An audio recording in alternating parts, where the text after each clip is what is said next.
Hello students, today our topic is scalar gradient. तो देखिए scalar gradient is a vector quantity. Generally we know that scalar is, what is scalar? Scalar is that which is depends only on its magnitude, not on direction.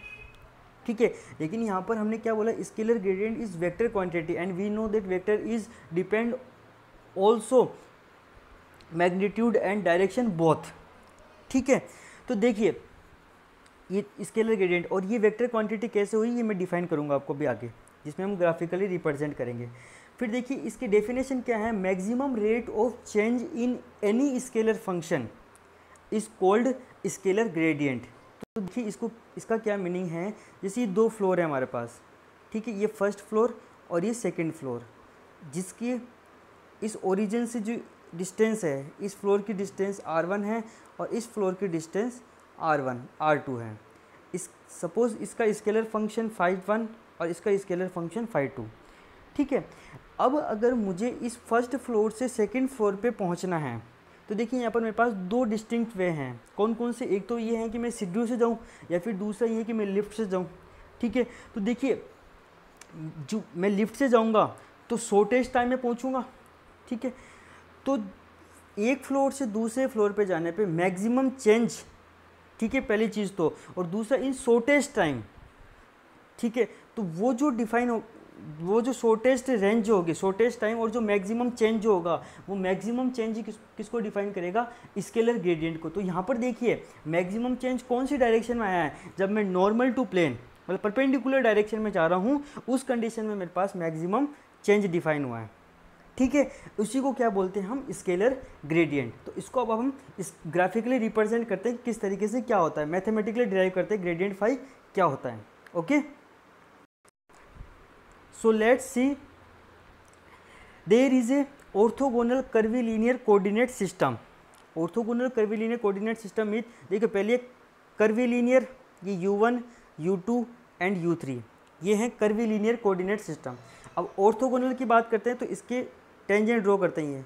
ठीक है, तो ये define करता है orthogonal, इसमें ये u1 u2 और u3 तीनों एक दूसरे के परपेंडिकुलर होते हैं. ये ऑर्थोगोनल कर्विलिनियर कोऑर्डिनेट सिस्टम. ठीक है, अब इसके अंदर क्या किया हमने, दो सरफेस लिए जिस S1 और S2, जिनका स्केलर फंक्शन फाई और इसको फाई प्लस डी फाई से रिप्रेजेंट किया, φ2 भी लिख सकते हैं. ठीक है, अब देखिए S1 सरफेस पे कोई पार्टिकल P पर प्रेजेंट है जिसकी डिस्टेंस ओरिजिन से जो है वो है R वेक्टर, और S2 सरफेस पे कोई पार्टिकल प्रेजेंट है Q पॉइंट पर जिसकी ओरिजिन से distance R vector plus DR vector है.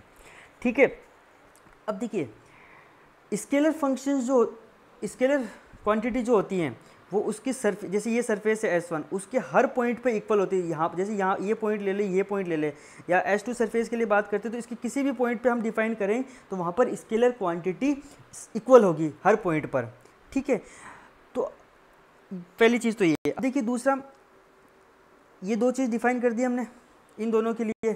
अब मुझे P से Q की तरफ अगर जाना है, मतलब अगर P पॉइंट से मुझे Q पॉइंट की तरफ जाना है तो मैं यहाँ पर दो वेज से जा सकता हूँ. पहला वे तो ये है मेरे पास, मैं P से Q की तरफ जाऊँ.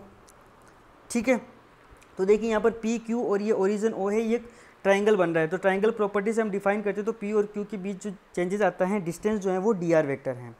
ठीक है, एक चेंज तो यहाँ डिफाइन होएगा स्केलर क्वांटिटी में, और दूसरा मैं ये डिफाइन कर रहा हूँ कि स्केलर क्वांटिटी जो है वो हर पॉइंट पे इक्वल होती है. यहाँ भी सेम होगी, इसको मैं यहाँ ये R पॉइंट डिफाइन किया, यहाँ पे भी सेम होगी. तो देखिए क्या होता है, पहला वे तो मैंने ये चुना, दूसरा ये है कि मैं इसके परपेंडिकुलर डायरेक्शन में जाऊँ, इस डायरेक्शन में. तो और इन दोनों के बीच में जो एंगल बना वो थीटा एंगल है.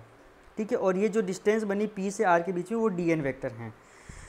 तो देखिए अब क्या होगा, ये तो देखिए ये थ्योरी है, आप जो मैंने अभी डायग्राम में समझाई वही सारी चीज़ें लिखी हुई हैं, तो आप इसको पढ़ सकते हैं. ठीक है, अब देखिए ट्राइंगल P Q और R जो है उसको कोस थीटा की प्रॉपर्टी अप्लाई करते हैं.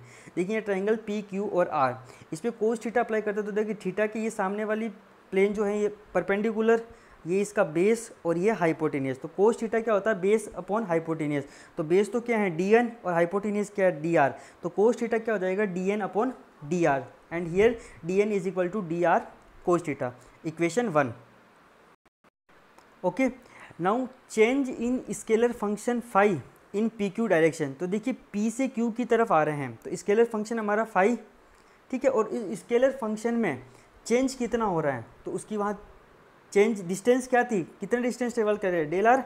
तो पोजिशन उसकी स्केलर फंक्शन में जो चेंजेस आएगा वो del phi upon del R आ गया।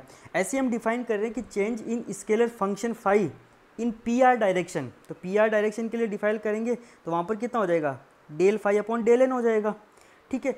लेकिन अब हमें मैक्सिमम चेंज डिफाइन करें तो इस पी क्यू से डिफाइन करते हैं। देखिए कैसे,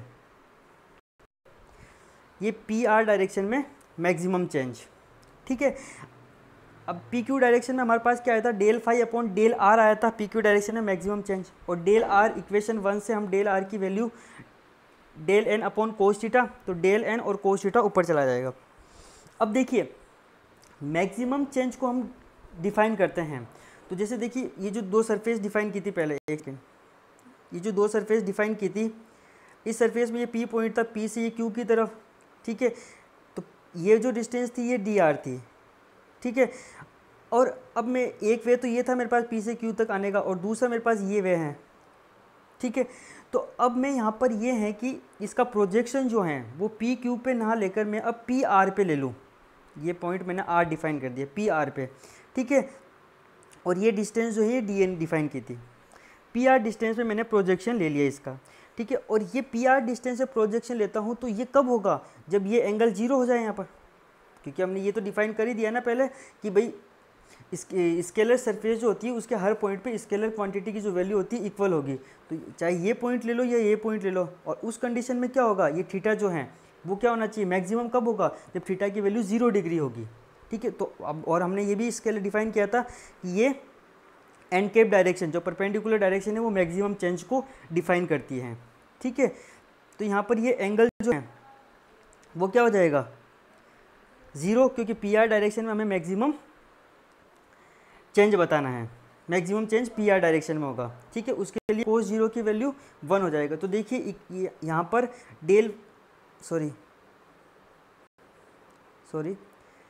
change in scalar function phi in P Q direction is del phi upon del N cos theta, ठीक है। और कोस थीटा की वैल्यू 1, तो del phi upon del N. और ये जो मैक्सिमम चेंज जो है, ये मैक्सिमम चेंज किसको डिफाइन करेगा, मैं ग्रेडियंट को, क्योंकि हमने स्टार्टिंग में डेफिनेशन यही पढ़ी थी, ठीक है। So del phi gradient phi is equal to del phi upon del N.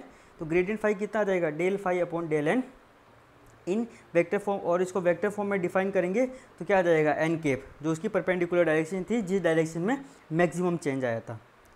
Okay, I hope you understood this topic. Thank you.